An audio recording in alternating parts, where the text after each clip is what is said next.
Hi guys, quick video. I have just completed the little, I thought she was on a dock, but she's on a log. This is the little girl that I always thought was me. And there you go. On to the next. I'm not sure which one I'm gonna pull, but I have to get rid of all the beads that are in there first. I've been watching Casper's site. All ones that I haven't seen before. As I keep saying, check his channel out. Also check out Midnight Soul 13. My sister from another mister. And Finders Beepers History Seekers. Ciao for now. Hi guys, wait, which one? 10 here. This will be the first installment of Come Sit by the Fire. Unfortunately, the fireplace channel wasn't working out, so you have the photo. This story does not have a title yet, and it is not complete yet, but I thought I would read you a few pages and see what you thought. Land that grounded her, aroma of the field thick in the air. Lucy's hand grazed the tops of long blades of grass. A smile of contentment never left her lips. She stood in the center, turning clockwise, her head tilted to the powder blue sky. Arms outstretched, she embraced the love surrounding her. Pillows of white glided in the expanse above. Acting on a voice inside her heart, she fell into the green and sighed. She was safe. Her emotion was soaring on the current rushing over her. Eyes closed, she absorbed the yellow sun's heat. The cold of an icy winter was thawed in her body. She was renewing for another season. Light gray clouds gathered, the blue of the sky obscured. Gentle drops fell to her skin. Lucy woke smiling still. She lay on her back, welcoming the life-giving liquid. It cooled the hot surface of her pink skin. She was in no hurry to walk from this experience. Slowly, she lifted herself from the wet ground. Her hand slipped, and she fell inches to the flattened grass. She laughed at herself. Lifting again, she was more careful. Raindrops appeared as diamonds, clinging to the rich blades of green. A swipe of her hand sent water flying in all directions. Lucy continued to feel light-hearted and strolled into the house. Her clothes soaking wet clung to her body. A hot shower, bathroom full of steam. The weight of the world released from within. Lucy was ready to face the remainder of her day. Wrapped in her favorite long coat, she sat quietly on the porch. The old living room armchair served well its purpose outside. Lucy had molded it to her shape over the years. She snuggled in with a cup of tea set on a tall side table. A day dreamed of nothing. She just laid back and listened. The rain came down in familiar sounds. Since her childhood, it called to her. You could have your snow and your sun. Lucy took the rain every time. It was her friend. She felt safe and comforted within it. No one understood that, but it didn't matter. She did. Within minutes, her eyes were closing again. She was in her own little bubble. She envisioned that circle of white, protective light. It could hardly be heard.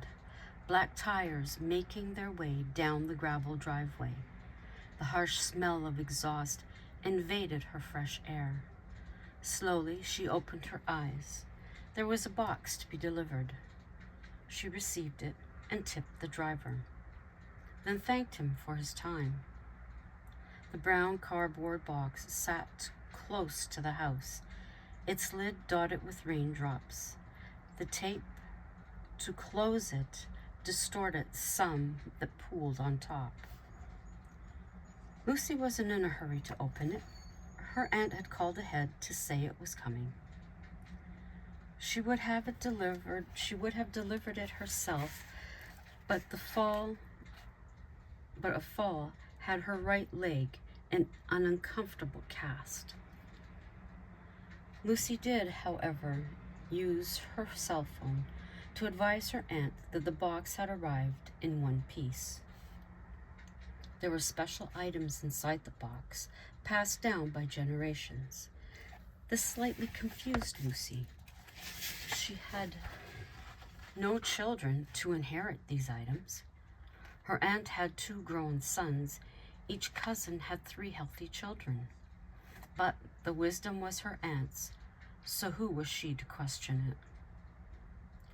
When the odor of exhaust had dissipated, Lucy took a few moments to enjoy the fresh air. Carefully taking up the brown cardboard box, she went inside. Placing it lovingly on the kitchen table, carefully, she drew the knife along the lid. Taking a moment to anticipate contents, she smiled. This was from her favorite aunt, the only relative who understood her. As she lifted the flaps, the sweet aroma of incense wafted up to greet her. This explained why her cousins had no interest. Inside was white candles in an ornate wooden box, many sticks of incense in a pretty tube decorated in painted flowers, 2 bottles jeweled with rosemary water in one and salt in the other. On the bottom, in a canvas bag with drawstrings, was a book, an old book that had been cared for. The pages were yellowed around the edges. The ink on each page was as black as the day written. Lucy was taken back at the initial date upon the paper. It was clearly August 21st, 1795. She couldn't fathom the condition with the years that had passed. How was it something so old appeared to be so new? The cover showed use around it, as was expected. The smell was gloriously old paper. Lucy could sit and smell it for hours. Only someone with a love of books would understand. She made room front and center on her living room bookcase. Her dreams that night were filled with mystical images floating in a black expanse. In the morning, her body felt lighter than the day before. There was something different in the atmosphere. The air in the house was easier to breathe. Lucy glanced over to the shelf with the gifts from her aunt. She walked over to the bookcase, gently picking the items up to examine. There was a warmth emanating from them. She couldn't explain it to herself. There was no direct source of heat near that location. Lucy shrugged her shoulders and went about her daily chores. There was a nagging feeling that refused to cease. She had no reason that appeared for it.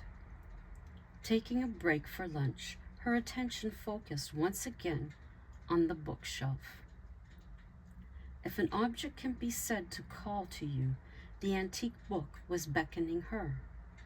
When she began to clean again, the pull towards the book was unmistakable.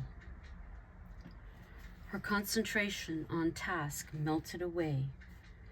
She dropped her rag in the soapy water and went to the book. Okay, I'm here, she exclaimed, picking it up. I've heard you. What do you have to tell me? Lucy felt a slight vibration as she held the book in her hand. Worried she'd drop it, she clutched it to her chest. I don't understand, she said out loud. She said out loud in the empty room. In her head, she heard, you don't need to. Whether it was herself or a voice from beyond, she shook it off, placing it on its new home. The sun was relentless the following 4 days. Lucy hid out in the house. Heat warnings were posted. She was thankful for the sprinkler system installed last year. It was money well spent. Sitting in her new armchair, her eyes fell upon the shelf once again. Her curiosity had to be quenched. Picking up the leather-bound journal, she sat back down. It appeared to have entries from multiple members of her family. Each signed the bottom of their page. They told of a day in their life. Lucy found it very interesting to read the progression to the present. There had been hardships, though always faced head-on, always overcome. Towards the last entry, she found a dime. She rolled it over in her hand numerous times before placing it back. The coin wasn't old. Matter of fact, it was from 5 years ago. There was an envelope stuck between these pages. With enough force, she managed to dislodge it. The imprint in the paper, there was no doubt the dime had been there. Inside was a simple note. On the right path. Lucy recognized the handwriting as that of her aunt's. Was this a message meant for her? A quick call to her, and the answer she had. It's for anyone who finds it, she explained. So what path was Lucy on that was right? Her tiny farm had to be the answer. There was a relief that swept through her. She was going to place the book back when a pen slipped from the spine. She sat down directly, leafing through full pages until, at last, a blank presented itself. What was she supposed to write? January 5th, 2025. I feel I'm being led to add to this journal by ancestors. This was a gift from my Aunt Connie on my mother's side. The contents I discovered in the box this arrived in leads me to believe we have witches in our family. Lucy was careful not to say tree. I am but one person working a tiny farm. I have worked tirelessly to achieve what I have. What do I want you to know? That we are strong people from good stock. Push forward with your dreams. Take all negative and send it down the river in its ripples. Watch as the rocks and twigs attempt to hold on to it, but nothing will keep it. Take all the positive, one rung at a time. You will reach the top of your ladder. It's a special one, only for you. Never compare. Then she signed her name before placing it back on the shelf. Lucy had always loved nature. She felt connected on a deeper level than most. She recalled as a child feeling the pain of a neighborhood tree being cut down. She heard the cry of each branch as the blade sawed through. She felt the sadness of squirrels losing their homes, the birds who nested each spring finding their safe haven gone. the digging for developments, forcing animals below to run for their lives. There was no such pain inflicted. There was so much pain inflicted upon nature. Lucy had saved her portion of land for nature to thrive. Very early one morning, she woke to a distant sound of a tractor. Quickly, she shifted out of bed, wrapping her housecoat around herself.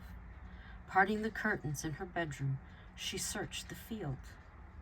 By the back fence, a light moved east. She opened her window a crack to listen. The sound was unmistakable. Who was it? Who had gone into the old barn, found a key, and driven it? Precision moves throughout the field. Lucy was torn as to whether she should confront this person or leave him alone. As the tractor drew closer, the figure resembled a female. And I'm going to leave it at that for today. You may also be getting another video. I will be starting a new diamond painting today.